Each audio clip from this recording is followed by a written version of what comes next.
Baik, bismillahirrahmanirrahim. Assalamualaikum warahmatullahi wabarakatuh. Alhamdulillah, wassalatu wassalamu ala rasulillah wa ba'd. Alhamdulillah, pada kesempatan kali ini ya kita akan menjelaskan atau mempelajari tentang rukun iman sekaligus implementasinya bagi dalam kehidupan kita. Rukun iman tentu kalian sudah tahu, sudah hafal ya, ada 6 rukun iman ya, dimulai iman kepada Allah, kepada malaikat, kepada kitab, kepada rasul ya, dan seterusnya ya. Namun kita ingin bagaimana rukun iman itu kita implementasikan di dalam kehidupan kita, bukan hanya sekedar kita jadikan sebagai hafalan.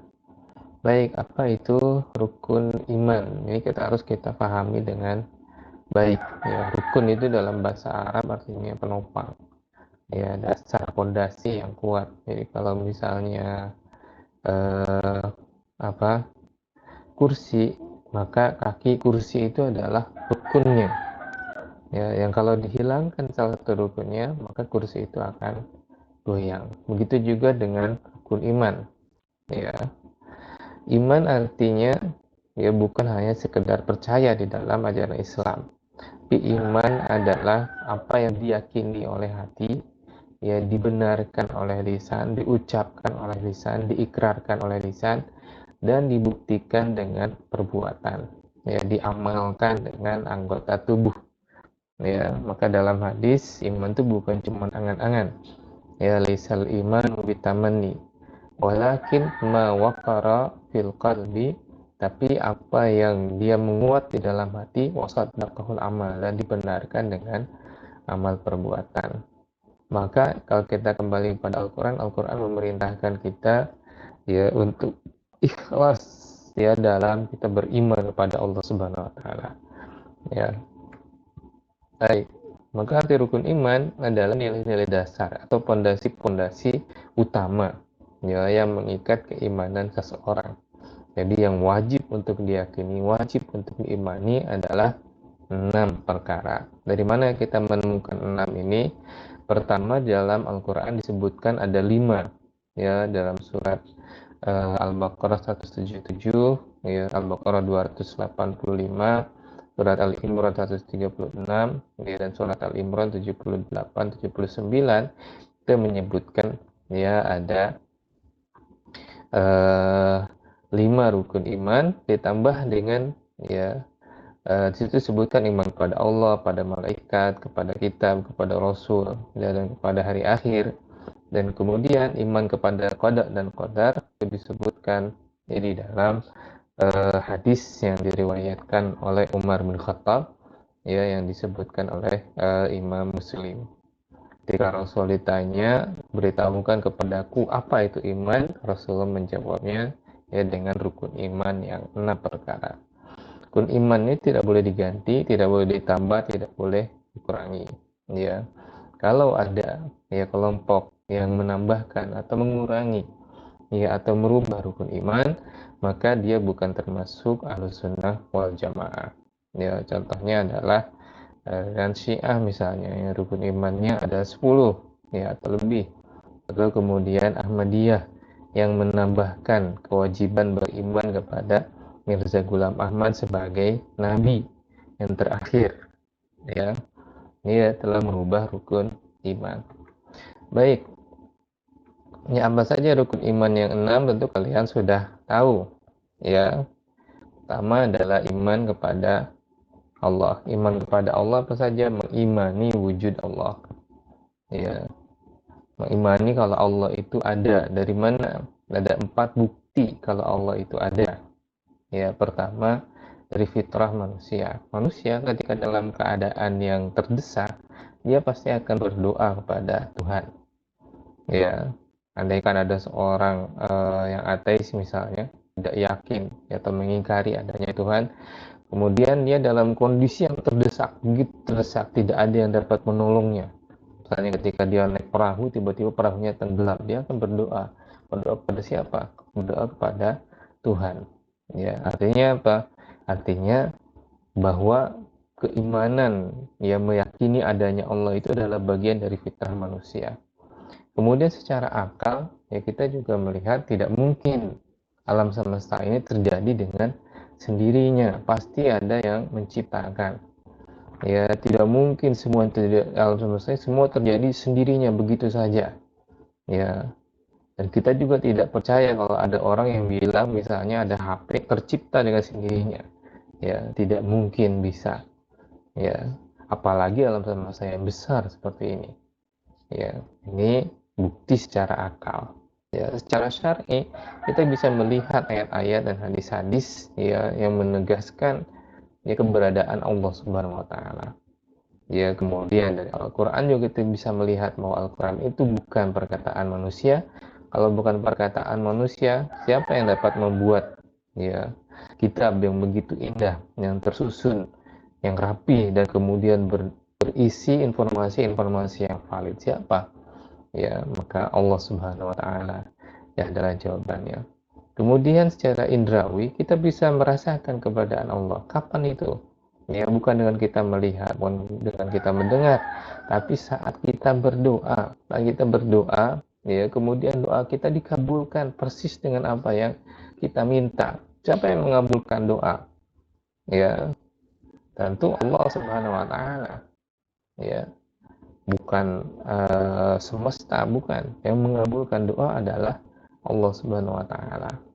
Ya. Baik.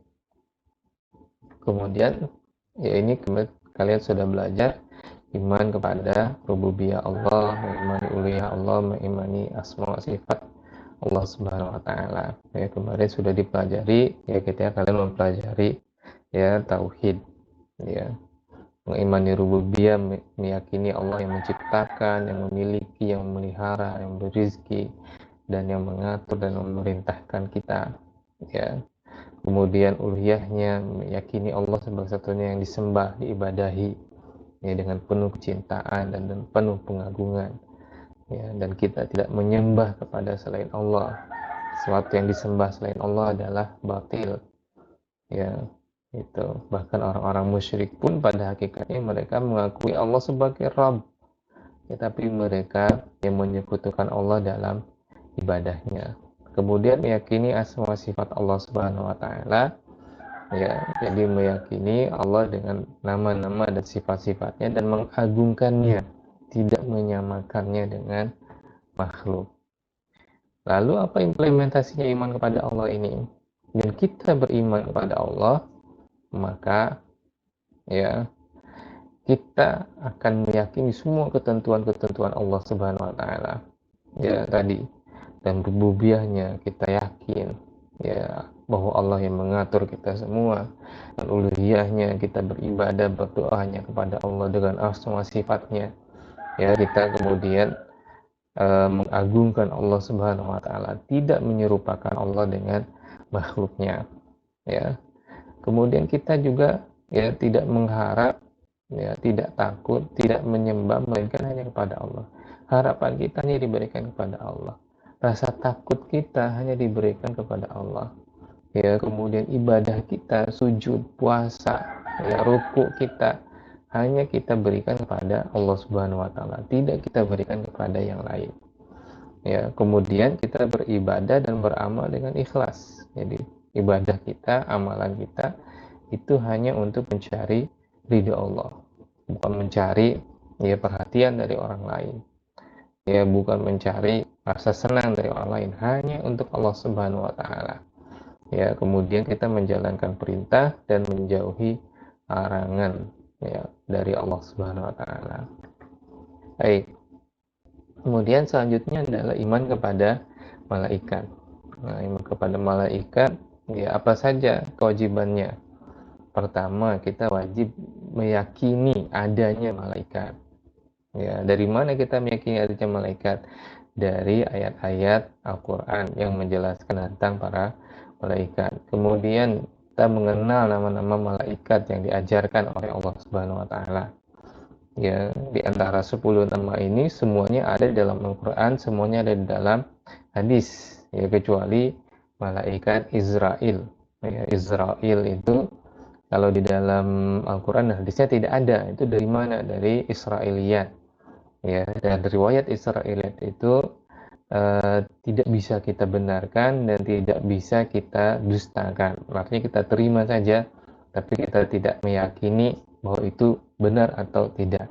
Adapun malaikat pencabut nyawa di dalam Al-Quran disebutnya adalah malakul maut, ya, malaikat kematian. Tidak disebutkan namanya. Bisa jadi benar Israel namanya, bisa jadi tidak benar, kita tidak tahu. Ya, kemudian kita harus mengetahui sifat-sifat malaikat. Apa sih sifat-sifat malaikat? Ya, malaikat itu bersifat gaib, diciptakan dari cahaya. Tidak terlihat tapi dia ada. Malaikat memiliki berbagai macam tugas. Jadi malaikat itu banyak. Ya, ini jumlah malaikat itu sangat banyak. Dalam hadis setiap hari ada 40.000 malaikat yang tawaf ya di Baitul Ma'mur. Ya, itu. Lalu kemudian mereka memiliki tugas masing-masing. Ya, jadi di langit dan di bumi ini ada malaikat. Ya, di langit dan di bumi ada malaikat yang menjaga, ya, masing-masing menjalankan tugasnya. Malaikat bukan laki-laki atau bukan perempuan, ya. Tidak seperti dibayangkan oleh orang-orang yang musyrik. Mereka menganggap bahwa malaikat itu adalah anak-anak perempuannya Allah, ya. Itu maka mereka menamakan malaikat itu untuk perempuan biasanya. Ya, kemudian ya, malaikat itu memiliki sayap. Ya, jumlah sayapnya berbeda-beda. Ya, ada yang 2, ada yang 3, ada yang 4 sayap. Ya, masing-masing Allah tambahkan sesuai dengan kehendaknya. Bahkan diriwayatkan malaikat Jibril memiliki 500 sayap. Ya, ini. Kemudian malaikat itu karena dia bersifat gaib, tapi dia kemudian bisa berubah wujud menjadi manusia dengan izin Allah Subhanahu wa taala. Sebagaimana malaikat Jibril pernah berubah wujud menjadi seorang laki-laki yang bertanya kepada Rasulullah. Kemudian juga misalnya contoh yang lain, ada malaikat yang berubah wujud, ya, bertanya kepada seorang laki-laki yang hendak bersilaturahim, ya. Jadi itu wujud dari malaikat. Apa sifat-sifat malaikat? Ya, malaikat pertama dimuliakan oleh Allah. Dia malaikat itu bukan makhluk yang sombong. Malaikat selalu taat kepada Allah Subhanahu wa taala. Dan karena dia taat kepada Allah Subhanahu wa taala, Allah memberikan peringatan. Ya, surat 66 ayat 6 ini. Hai orang-orang yang beriman, ya qu anfusakum ya ayyuhalladzina amanu qu anfusakum wa ahlikum nar. Jauhkanlah, peliharalah dirimu dan keluargamu dari api neraka. Ya, yang bahan bakarnya adalah ya waquduhan nasu wal hijarah. Manusia dan batu-batu. Ya, kenapa harus dijaga? Karena kan dia bahan bakarnya adalah manusia, yang dibakar manusia. Ya, 'alaiha malaikatun. Ya, di dalam neraka itu ada malaikat penjaga. Ya, gilazun syidadun. Ya, mereka kasar, mereka keras. La ya'sunallaha ma amarahum. Tidak mendurhakai Allah terhadap apa yang diperintahkan kepadanya. Ya, diperintahkan oleh Allah kepadanya. Ya, wa yaf'aluna ma yu'marus. Mereka pasti akan mengerjakan apa yang diperintahkan kepadanya. Jadi malaikat yang tidak punya belas kasihan. Ya, jadi malaikat akan melaksanakan apa saja yang Allah perintahkan. Kalau diperintahkan untuk menjaga neraka, mereka akan menjaga neraka selama-lamanya. Perintahkan menjaga surga, akan menjaga surga selama-lamanya. Ya, diperintahkan untuk meniup sangkakala, maka tugasnya hanya meniup sangkakala saja, tidak ada tugas yang lain. Ya, inilah ya malaikat. Hanya kita apa istilahnya, harus ya mengimani para malaikat ini dengan sifat-sifatnya supaya apa? Supaya kita takut kepada Allah dan juga kita merasa bahwa selalu ada malaikat yang membersamai kita. Apa implementasinya? Ya, karena kita yakin ada malaikat yang mengawasi kita, maka kita akan berusaha bertanggung jawab dalam semua perintah yang Allah perintahkan kepada kita. Kita tidak bermaksiat karena kita sadar ada malaikat yang mencatat amal baik dan buruk kita. Kita sadar ada malaikat yang selalu mengawasi kita. Ya, walaupun Allah lebih tahu ya apa yang kita lakukan. Ya, kemudian juga tadi kita menjaga diri kita dari api neraka. Kenapa? Karena di neraka itu ada malaikat-malaikat yang tidak kenal rasa segan, ya. Jadi malaikat yang kalau diperintahkan untuk mengazab kita dan sekarang pasti akan mengazab kita, ya. Kemudian yang berikutnya, kita tidak merasa sombong dengan ibadah kita, ya. Kita tidak merasa, ya, Allah itu butuh dengan ibadah kita, ya. Allah itu butuh dengan sholat kita, Allah itu butuh dengan puasa kita. Tidak, ya. Kenapa? Kalau kita tidak beribadah pun ada malaikat yang beribadah, dan mereka ibadah dan tidak pernah sombong dengan ibadah mereka. Ya, kita baru beribadah sedikit saja sudah merasa, oh, kenapa kok Allah nggak kasih saya? Kenapa kok Allah nggak mengabulkan doa saya? Ya, jangan sampai seperti itu. Ya, beribadahlah seperti para malaikat. Malu kita kepada para malaikat, ya, kalau kita ibadah kita yaitu masih males-malesan, ya, atau kita beribadah sedikit tapi sudah merasa melakukan hal yang banyak, ya. Ini implementasi, ya, iman kepada para malaikat. Kemudian iman kepada kitab Allah ada dua, ya. Tentunya kita mengimani bahwa Allah telah menurunkan kitab kepada para rasul pilihan. Kemudian yang kedua, mengimani bahwa Al-Quran merupakan firman Allah yang diturunkan kepada Nabi Muhammad SAW sebagai pedoman hidup manusia, ya. Imani kepada, ya, kitab sebelumnya, apa kewajibannya? Kewajiban kita adalah mengimani bahwa Allah telah menurunkan kitab-kitab kepada umat yang terdahulu. Kitab apa saja yang disebutkan? Kitab Taurat, kitab Zabur, kitab Injil, dan kemudian suhuf yang diturunkan kepada Nabi Musa dan kepada Nabi Ibrahim, suhuf Ibrahim wa Musa, ya. Nah, apa saja kewajiban setelah kita mengimani itu? Ya, kita juga wajib meyakini ada penyimpangan dalam kitab-kitab terdahulu, ya. Ya, bahwa kalangan ahli kitab mereka merubah, ya, isi dari kitab itu, kemudian mengatakan ini berasal dari Allah, padahal itu buatan tangan mereka sendiri. Kemudian mereka menyembunyikan, ya, bahkan menghilangkan teks dari kalimat, ya, yang ada, yang terutama yang meramalkan tentang adanya Rasul yang terakhir, yaitu Nabi Muhammad SAW. Nah, kalau kalian baca buku The Choice, ya, karangan, ya, Ahmad Didat, orang-orang ahli kitab ini, mereka yang mengatakan bahwa di dalam Injil itu diramalkan semua yang akan terjadi setelah meninggalnya Nabi Isa, ya, sampai kemudian ramalan tentang perang dunia, ramalan tentang ada negara namanya Rusia dan lain sebagainya itu ada. Tapi kemudian dia bingung kenapa di dalam kitab Injil itu tidak ada ramalan mengenai Muhammad, mengenai Nabi Muhammad, mengenai Islam, ya. Kenapa tidak ada ramalannya, ya. Ini kemudian mengikut, kemudian mencari-cari, ternyata ada, ya, ramalan mengenai Nabi Muhammad SAW sebagai, ya, utusan yang terakhir, ya. Kemudian, ya, Al-Quran, kita wajib meyakini Al-Quran, ya, sebagai kitab yang terakhir, ya. Lalu apa hubungannya dengan kitab-kitab sebelumnya? Ya, Al-Quran membenarkan berita-berita yang disampaikan tentang ada Nabi Ibrahim, tentang Nabi Nuh, Nabi Lut, dan lain sebagainya. Dan kemudian Al-Quran sebagai muhaimin, ya, yang menguji, yang memutuskan kebenaran kitab-kitab yang lain, ya. Jadi ada kitab yang lain, muhaimin sebetulnya dia koreksi, ya. Jadi ini benar, ini salah, ini benar, ini salah, ya. Kemudian dia mengoreksi dan menyempurnakan, ya, kitab-kitab sebelumnya.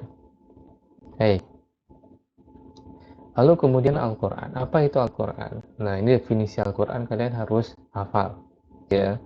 Al-Quran adalah firman Allah yang merupakan mukjizat yang diturunkan kepada Nabi Muhammad SAW, yang disampaikan kepada kita secara mutawatir, dan membacanya adalah ibadah, ya. Yang pertama, dia adalah kalamullah, firman Allah Subhanahu wa taala. Al-Quran bukan karangan Nabi Muhammad, ya, bukan karya Nabi Muhammad, tapi dia adalah firman Allah Subhanahu wa taala yang diturunkan dalam bahasa Arab, kemudian Rasulullah sampaikan kepada umatnya. Kemudian dia merupakan mukjizat, Ya, Al-Quran itu mukjizat, ya, dan bukti kemukjizatannya sangat banyak, ya, sebelumnya sudah dijelaskan. Kemudian diturunkan kepada Nabi Muhammad, ya, bukan diturunkan kepada Nabi Musa, bukan diturunkan kepada Nabi Isa, ya, bukan diturunkan kepada Nabi Ibrahim, tapi yang diturunkan kepada Nabi Muhammad, ya, disampaikan kepada kita secara mutawatir, ya.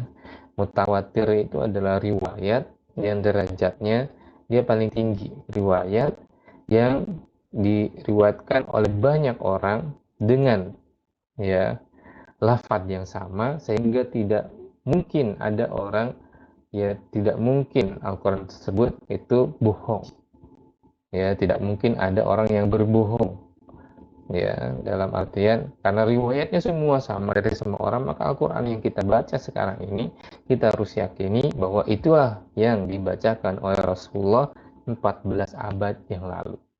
Jadi dia tidak disampaikan kepada kita bukan, ya, dengan tulisan, bukan, ya, bukan disampaikan dituliskan ini kitab Al-Quran, tidak, tapi kemudian dia diriwayatkan, dihafalkan, dan hafalannya dari zaman dulu sampai zaman sekarang itu sama. Kemudian membacanya adalah ibadah untuk membedakan Al-Quran dengan hadis qudsi. Nah, kalau hadis qudsi membaca, ya, hurufnya itu tidak termasuk ibadah. Kalau Al-Quran, baca setiap hurufnya termasuk ibadah. Ya, ini definisi dari Al-Quran. Kalian harus menghafalkan. Ya, apa kewajiban kita terhadap Al-Quran? Ya, kita wajib meyakini Al-Quran itu berasal dari Allah Subhanahu Wa Taala dan terjaga keasliannya sampai hari kiamat. Karena Allah berjanji di surat Al-Hijr 9, Inna nahnu nazzalna dzikra wa inna lahu lahafizun. Kami menurunkan az-zikra, itu Al-Quran, dan kami akan menjaganya. Ya, kami memiliki penjaganya. Ya. Kemudian tugas seorang muslim kepada Al-Quran juga adalah kita wajib mencintai Al-Quran, kita wajib mempelajari Al-Quran, kita wajib mengamalkan Al-Quran di dalam kehidupan kita. Ya. Kemudian, ya, untuk menjalankan Al-Quran ini, untuk mengamalkan Al-Quran ini secara lengkap, kita juga wajib, ya, mempelajari sunnah Rasulullah SAW. Karena di dalam Al-Quran tidak disebutkan sholat asar 4 rakaat, sholat zuhur 4 rakaat, tidak ada. Di dalam Al-Quran tidak disebutkan bahwa tawaf itu adalah 7 kali, bahwa sa'i itu adalah, ya, 7 kali, dan lain sebagainya. Itu adanya di dalam sunnah Rasulullah SAW. Ya, maka kita wajib menjalankan sunnah Rasulullah. Kemudian, apa implementasi kita terhadap kita? Ya, kita wajib mencintai Al-Quran. Ya, ini kita wajib mempelajari Al-Quran. Coba kalian, ya, sehari berapa kali baca Al-Quran? Ya, berapa ayat yang sudah kalian hafal? Ya, berapa ayat yang sudah kalian pahami maknanya? Berapa di antara kalian yang sudah pernah membaca terjemahan Al-Quran dari awal sampai akhir? Ya, itu kewajiban kita. Ya, wajib kita untuk melakukannya. Kemudian menjadikan Al-Quran sebagai pedoman di dalam kehidupan kita. Jadinya kalau ada permasalahan yang kita tidak tahu bagaimana cara menyelesaikan, kembali kepada Al-Quran. Kalau ada, ya, apapun yang kita hadapi, kembalikan kepada Al-Quran. Apa panduannya di dalam Al-Quran, ya, dan kita wajib melaksanakan semua perintah dan larangan Allah yang disebutkan di dalam Al-Quran dan As-Sunnah. Jangan seperti umat terdahulu yang mengambil, ya, sebagian Alkitab dan meninggalkan, ya, sebagian dari ajaran Alkitab. Baik. Kemudian berikutnya iman kepada Nabi dan Rasul. Ya, apa artinya mengimani, ya, nama-nama Nabi dan Rasul? Meyakini risalah yang dibawa oleh mereka merupakan dari Allah, kemudian membenarkan berita-berita yang disampaikan oleh para Nabi dan Rasul, dan mengamalkan syariat yang disampaikan, terutama syariat Nabi Muhammad SAW. Siapa itu Nabi dan Rasul? Nabi dan Rasul adalah laki-laki yang dipilih oleh Allah untuk menerima dan menyampaikan risalahnya. Mereka adalah manusia biasa, tapi mereka dipilih oleh Allah Subhanahu Wa Taala untuk menyampaikan wahyu. Dan Nabi dan Rasul itu memiliki sifat sidik, amanah. Ya, sidik artinya, ya, dia dapat dipercaya. Ya, apa yang dia katakan itu benar. ya perkataan dan perbuatannya selaras, kemudian dia amanah menyampaikan ya apa yang Allah ya wajibkan kepadanya, kemudian dia fatanah, dia cerdas, dan dia tabligh. Ya, tabligh itu menyampaikan wahyu yang Allah turunkan kepadanya. Ya, ini merupakan di bagian dari sifat amanah sebetulnya. Kemudian Nabi dan Rasul itu jumlahnya banyak, dalam disebutkan 124 Nabi dan 300 orang Rasul, tapi yang disebutkan di dalam Al-Quran itu sekitar 25 ya. Kemudian kalau tambah dalam hadis sekitar ada 27 sampai 30 ya Rasul. Ya, kemudian kita wajib mengimani ulul azmi minar rusul.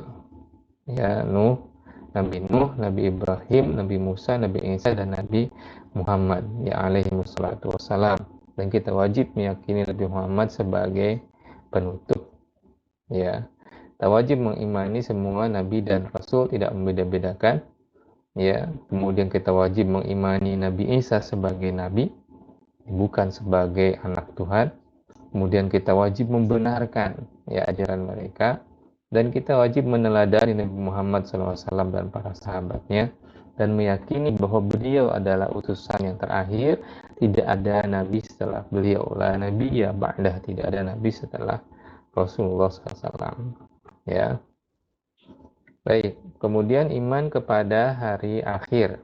Ya, iman kepada hari akhir, apa kewajibannya? Kita wajib meyakini kejadian-kejadian yang telah disebutkan di dalam Al-Quran dan As-Sunnah mengenai ya hari akhir, mengenai kehidupan setelah kematian, atau mengenai kehidupan akhirat. Ya, yang kehidupan tersebut adalah kehidupan yang kekal, khalidina fiha. Ya, ini. Kemudian kita wajib meyakini bahwa setiap manusia pada akhirnya akan mendapatkan balasan yang adil di hadapan Allah Subhanahu wa taala. Ini ya urutan-urutan kejadiannya. Ya, kita mengimani adanya barzakh. Ya, barzakh atau manusia itu ya kehidupannya alam ruh, kemudian alam dunia, kemudian alam barzakh. Alam barzakh itu alam kubur, sebelum nanti dibangkitkan pada hari kiamat. Ya, kiamah itu artinya kebangkitan. Ya, jadi alam barzakh itu alam di kubur. Apa yang kita wajib yakini bahwa di dalam kubur itu ada namanya pertanyaan. Jadi alam kubur, fitnah kubur. Jadi kita meninggal, kemudian kita akan ditanya, ya man rabbuka, siapa Tuhanmu, siapa apa agamamu, siapa yang diutus kepadamu, dan apa yang sudah kamu amalkan. Ya, kalau dia bisa menjawab, dia akan mendapatkan nikmat kubur, kuburnya akan dilapangkan dan menjadi bagian dari taman surga. Kalau tidak bisa menjawab, dia akan disiksa dengan siksa kubur, ya, maka kuburannya akan menjadi parit neraka. Kemudian kita wajib mengimani ya setelah itu hari kiamat, hari sini sebetulnya kiamat hari kebangkitan, tapi di makna yang lain yaitu yaumul akhir, ya hari akhir, itu hari kehancuran, di mana malaikat Israel meniupkan sangkakala. Ya, dan hari kiamat itu ada tanda-tandanya. Ya, ada tanda-tanda besar, tanda-tanda kecil. Tanda-tanda kecil dari hari kiamat ya ada banyak. Ya, contohnya yang diramalkan Rasul dalam hadis, kau akan melihat orang Arab berlomba-lomba dalam meninggikan bangunan, dan itu sekarang sudah terjadi. Ya, engkau akan melihat ya seorang budak, seorang budak perempuan melahirkan ya tuannya. Ya, para ulama kemudian mengatakan yaitu ketika ya anak-anak memperlakukan orang tuanya itu seperti halnya seorang budak. Ya, kemudian contoh yang lain misalnya mengeringnya sungai Eufrat. Ini semuanya hampir semua terjadi.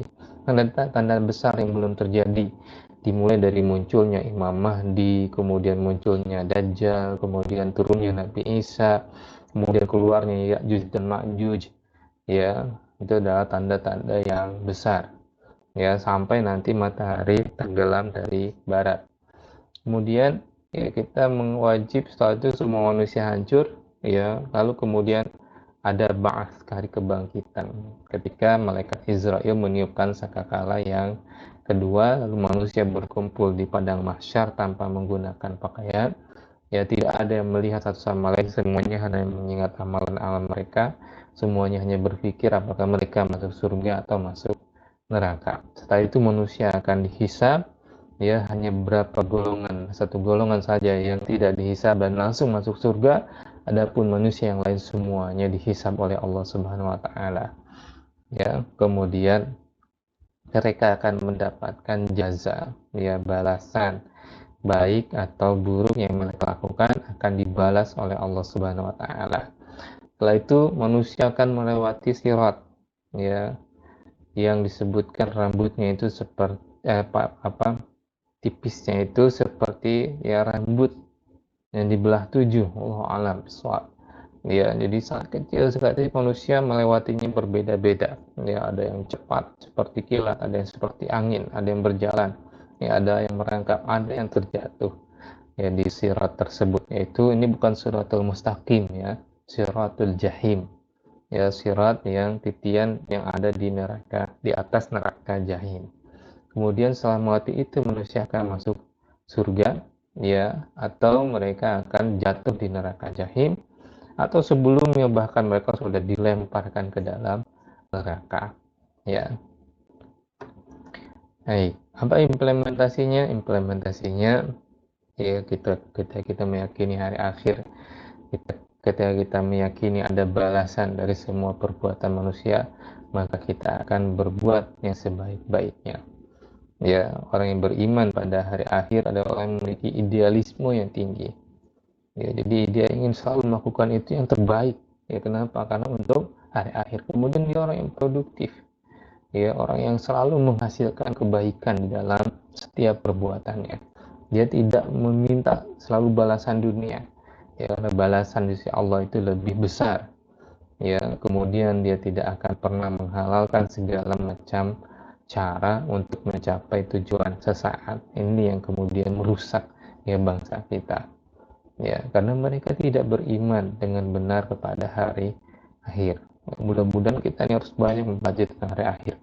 Karena di dalam Al-Quran tidak ada satu lembar pun Al-Quran yang ya mushaf Al-Quran itu yang isinya tidak ada menceritakan tentang hari akhir. Setiap lembaran Al-Quran itu setiap halamannya akan bercerita tentang hari akhir, mengingatkan kita inilah sebetulnya ya kehidupan kita yang sebenarnya. Kemudian yang terakhir adalah iman kepada ya qada dan qadar. Ya, qadar adalah ketentuan dan kepastian dari Allah Subhanahu wa taala atas semua makhluknya. Semua sudah ditetapkan Allah. Kapan kita lahir, kapan kita mati, ya, apa rezeki yang kita dapatkan di dunia, siapa jodoh kita, berapa anak kita, kapan kita menikah, dan sebelum dan lain-lainnya itu telah ditentukan sebelumnya oleh Allah Subhanahu wa taala. Kita wajib mengimani bahwa semua kejadian itu merupakan ketentuan Allah. Ya, semua kejadian yang menimpa kita merupakan ketentuan dari Ar-Rahman, ya Tuhan yang menyayangi kita. Ya, sehingga ketika itu terjadi, maka kita pun, oh ini adalah bentuk dari kasih sayang Allah Subhanahu wa taala. Kita pun yakin itu. Ya, semua yang terjadi dengan diri kita merupakan ya ketentuan Allah Subhanahu wa taala. Tapi karena kita tidak tahu apa yang akan terjadi esok, maka kita wajib berikhtiar sesuai dengan yang diperintahkan oleh Allah Subhanahu wa taala. Ya, kita wajib berusaha ya mencari yang baik dan lain sebagainya. Berusaha dengan sebaik-baiknya untuk ya tanya rezeki kita, mencari pekerjaan yang baik, ya untuk jodoh kita, mencari calon yang paling baik, ya maka hasilnya nanti diserahkan kepada Allah Subhanahu wa taala. Nah, adapun nanti misalnya kita ingin mendapatkan rezeki yang banyak ya, yang baik, tapi kemudian tidak mendapatkannya, ya maka kita tidak mendapatkan dosa, kita mendapatkan pahala atas usaha kita. Ya, kita berdoa kepada Allah misalnya, ya ingin mendapatkan ini, mendapatkan itu ikhtiar kita akan mendapatkan pahala di sisi Allah Subhanahu wa taala. Adapun hasilnya ya nanti kita serahkan kepada Allah. Sekalian ujian, ya belajar yang giat, ya tapi ternyata nilainya kurang baik, ya. Nah, kita tawakal saja kepada Allah. Karena kita sudah berusaha, insya Allah usaha kita itu dinilai si Allah Subhanahu Wa Taala. Ya, bisa jadi Allah nanti memberikan ganti yang lebih baik untuk kita. Ya, hikmah dari keyakinan ini supaya kita tidak sombong ketika kita berhasil. Ketika kita berhasil, kita yakin, oh ini berasal dari Allah. Dan ketika belum berhasil, ya kita tidak putus asa. Ya, karena merasa bahwa itu adalah ketentuan Allah Subhanahu wa taala. Bukan kita tidak bisa, ya, tapi karena Allah belum mengizinkan.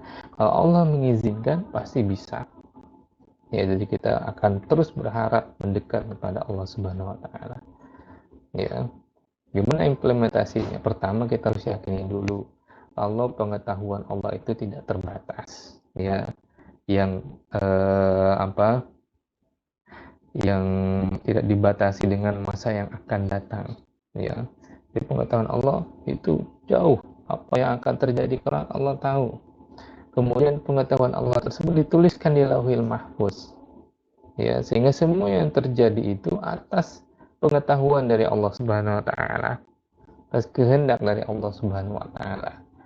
Ya, kemudian kita berusaha dan bertawakal.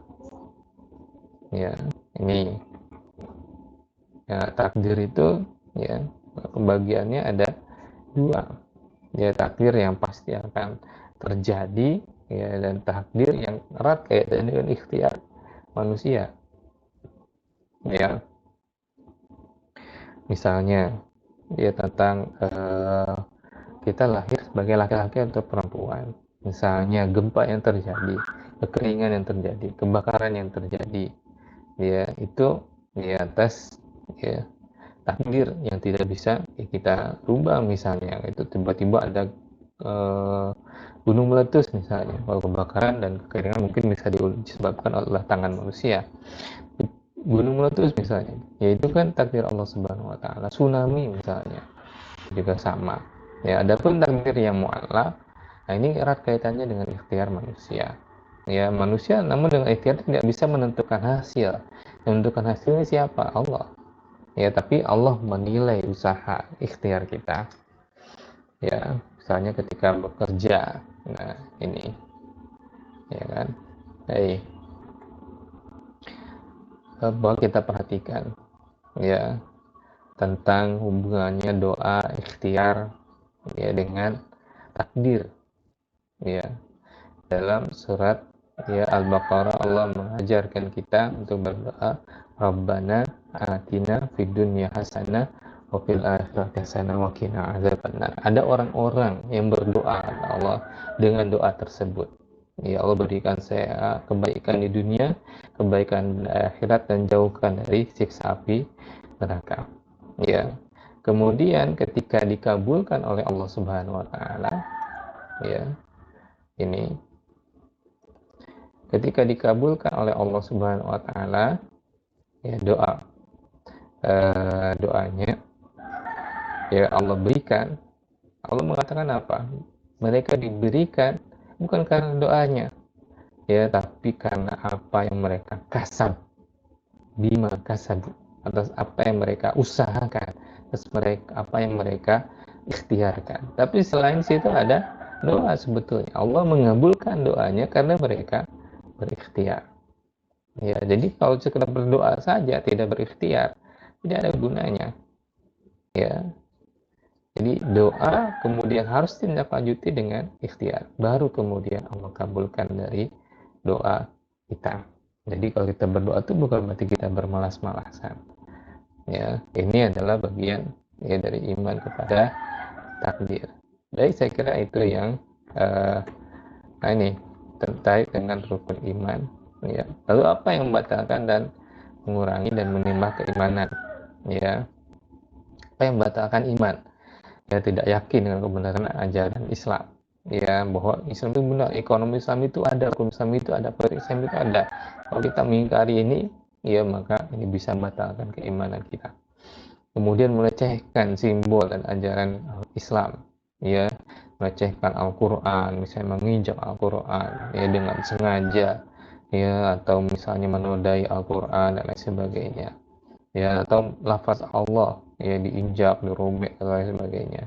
Kemudian kewajiban-kewajiban yang lainnya ya, kita melecehkan, maka bisa batal keimanan kita.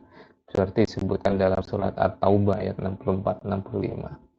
Kemudian dia tidak mengkafirkan orang-orang sejelas kafir. Orang kafir kita katakan ini bukan orang kafir, ini orang beriman juga sama. Ya, dia juga masuk surga. Nah, ini bisa. Ya, kenapa? Karena dia meragukan kekafirannya orang-orang yang kafir. Ya.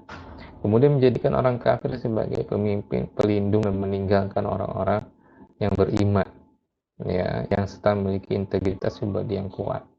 Ya, jadi tidak diperbolehkan, bisa membatalkan keimanan kita. Ya, menjadikan orang-orang sebagai wali, ya, pemimpin, pelindung, penolong. Di sisi lain dia memusuhi orang-orang yang beriman, meninggalkan orang-orang yang beriman. Ya, kenapa? Karena tidak mungkin orang beriman itu membenci orang-orang yang beriman. Ya, meninggalkan orang-orang yang beriman. Kalau itu yang terjadi, maka ya dia bisa batal imannya. Baik, apa yang mengurangi keimanan? Perbuatan maksiat.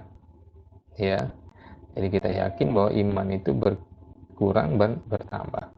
Nah, kalau kita berbuat maksiat, maka keimanan kita itu akan berkurang terus, saldonya akan menipis terus, ya, dan akan habis. Ya, perbuatan fasad, zalim, ya, ini juga akan mengurangi ya, timbangan keimanan kita. Dalam hadis Rasulullah bersabda, tidaklah seorang pezina itu berzina dalam keadaan mukmin. Tidaklah seorang peminum itu ketika dia minum dia dalam keadaan mukmin. Ya, tidaklah seorang pencuri ketika dia mencuri dia dalam keadaan mukmin. Artinya ketika dia melakukan perbuatan itu terlepas keimanannya. Ya, namun dia bisa bertaubat. Ya, maka jika maksiat dan kezaliman diulang-ulangi, hati akan keras, ya, dalam lama dia akan menolak kebenaran dan nasihat. Ya, dosa maksiat dapat dihapus dengan taubat dan istighfar pada Allah Subhanahu wa taala. Lalu apa yang menguatkan iman? Ilmu. Ya, seperti disebutkan di dalam Al-Qur'an surat Maryam 76. Ya, kemudian ketaatan kepada Allah akan menguatkan keimanan. Ya, baik, itu mungkin yang saya sampaikan, mudah-mudahan bermanfaat dan bisa kita ambil pelajarannya. Aku qouli hadza wa astaghfirullah li wa lakum. Wassalamualaikum warahmatullahi wabarakatuh.